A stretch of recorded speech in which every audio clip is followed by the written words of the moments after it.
Halo pemirsa, selamat pagi. Saya Chandra Dewi kembali hadir menjumpai Anda tentunya dalam Cerdas 5 Menit. Dan pagi ini kita akan berbincang seputar transportasi hemat, aset menanjak. Bersama saya di studio Metro Manulife, saya telah ditemani oleh Bapak Indra Permana, Senior Agency Director dari PT Asuransi Jiwa Manulife Indonesia. Selamat pagi Pak Indra. Selamat pagi Chandra. Pak Indra, ini kalau kita lihat biaya transportasi saat ini kan memang tidak kecil ya Pak ya, terutama dengan harga BBM bersubsidi yang sudah naik juga. Nah, apa kiranya harus kita perhatikan dalam mengatur biaya transportasi kita? Kenaikan harga BBM merupakan masalah yang aktual saat ini karena harga BBM mempengaruhi komponen utama transportasi kita, yaitu biaya untuk pembelian BBM, selain tentunya biaya pemeliharaan mobil dan yang lain-lain. Dampaknya itu sangat terasa tidak hanya oleh pengusaha tapi termasuk para pekerja profesional. Oke, nah kalau gitu gimana caranya supaya kita bisa menghemat biaya transportasi kita dong Pak Indra? Kita bisa menggunakan moda transportasi publik. Karena kalau kita menggunakan kendaraan pribadi, selain komponen biaya BBM, kita punya hambatan di dalam masuk ke wilayah 3-in-1. Ada biaya yang kita harus bayar untuk parkir, tol, maupun penyusutan mobil, pembelian mobil itu sendiri. Itu merupakan satu komponen biaya yang mempengaruhi pengeluaran kita.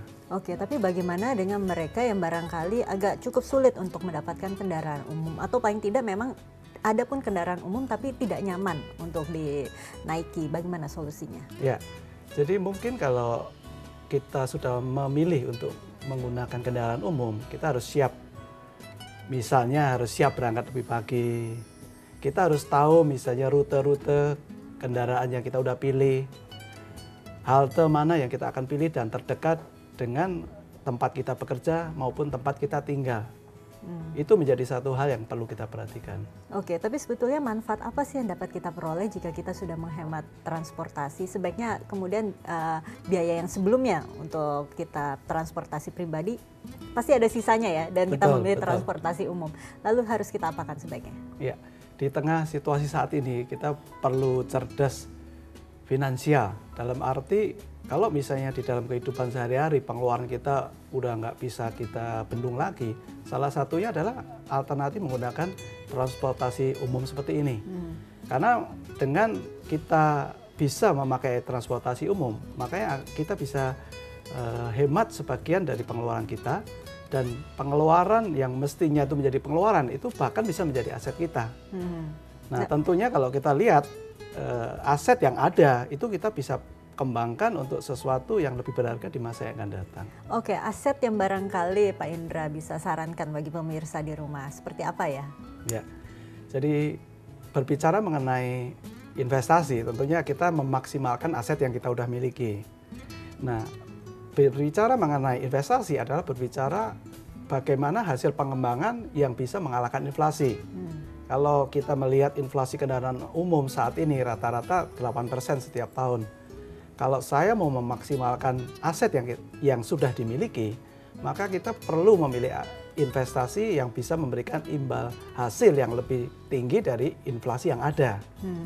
Jadi memang kita juga harus memilih jenis investasinya. Betul, juga ya Pak Indra ya? Harus memilih pilihan investasi yang mendukung perencanaan keuangan masa depan kita. Lalu bagaimana dengan asuransi? Apakah kemudian itu bisa juga menjadi pilihan? Dengan kita memilih moda transportasi umum, ada risiko tambahan yang terjadi.